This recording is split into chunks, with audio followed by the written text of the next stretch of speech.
Today, President Donald Trump met with the British Prime Minister ahead of a big trade deadline for countries to avoid massive tariffs. Yeah, this comes after the president made a trade deal with the European Union just yesterday. CNN's Karin Caifa shows us what's next ahead of the trade deadline.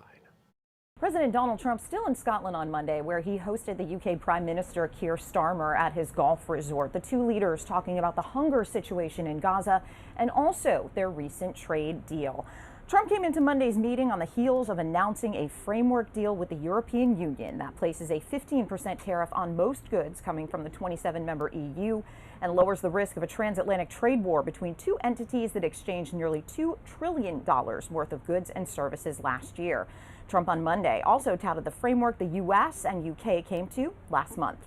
You got it done, so I want to congratulate you on that, and it's a great deal for both. It brings unity. We didn't need unity, but it brings us even closer together, I think. It's good for both parties. Meanwhile, key members of Trump's trade team in Sweden Monday for a new round of talks aimed at extending the current trade truce between the U.S. and China that has temporarily dialed back triple-digit tariffs until August 12th.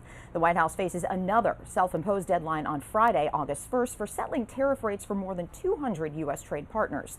The deadline will cap a blockbuster week that will also see an interest rate decision from the Federal Reserve on Wednesday and the second quarter GDP report, the look at U.S. economic growth during April, May, and June, and the July jobs report on Friday morning.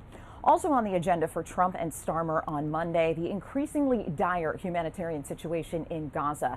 Trump pushed back on comments by Israeli Prime Minister Benjamin Netanyahu that there is no starvation there and said the U.S. will set up food centers. At the White House, I'm Karin Caifa.